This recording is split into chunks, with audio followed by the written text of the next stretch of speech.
I think what we saw in the budget yesterday is that the Chancellor and his priorities are completely out of touch with what the country needs. We needed a budget which responds to the cost of living crisis that so many people are facing.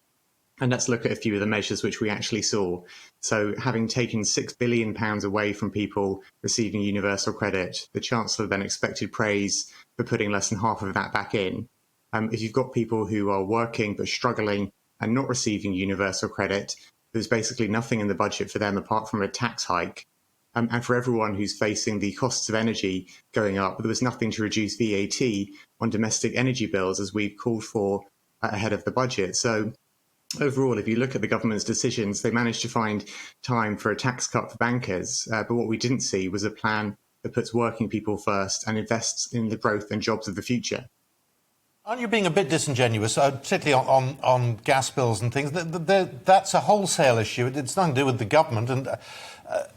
And you must be slightly frustrated looking at the papers this morning, who have been broadly supportive of what he had to do yesterday. It's not the normal response to a budget.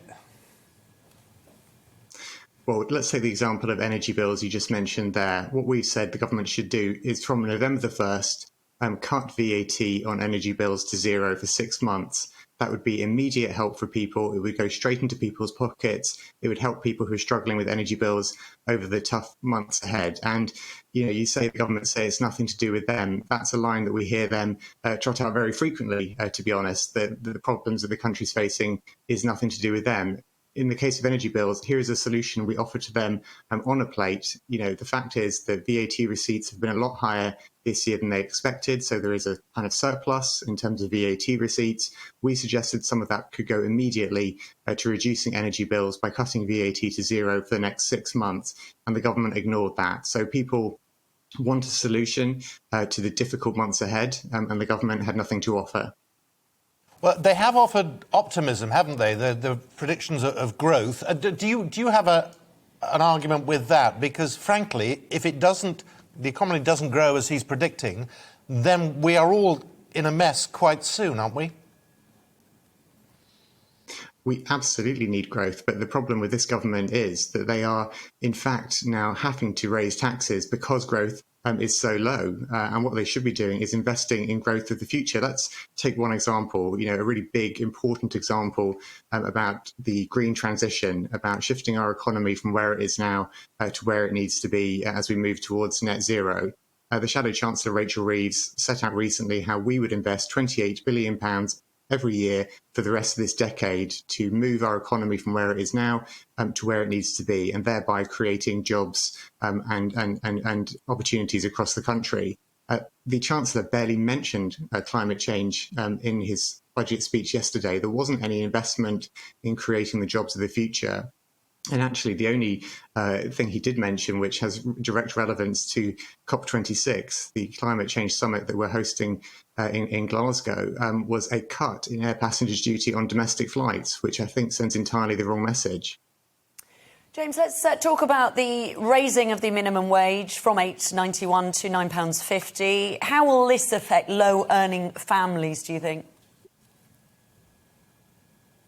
So we want to see an increase in the national minimum wage, and we were calling for it to be raised to £10 an hour immediately. And if it had gone to £10 an hour, that would be an extra £1,000 a year in people's pockets compared to what the government had offered. But I think the real sting in the tail here is that what the government gives with one hand, they take with another. So the increase in the national minimum wage that the government has offered will be eaten up by their cut to universal credit, by their jobs tax, which is coming in, by their freeze in the personal allowance. And if you look at all of the independent analysis which has come out in the last few days and overnight following the budget, people earning the national minimum wage, because of all the other tax increases and cuts which the government are making, will be worse off overall.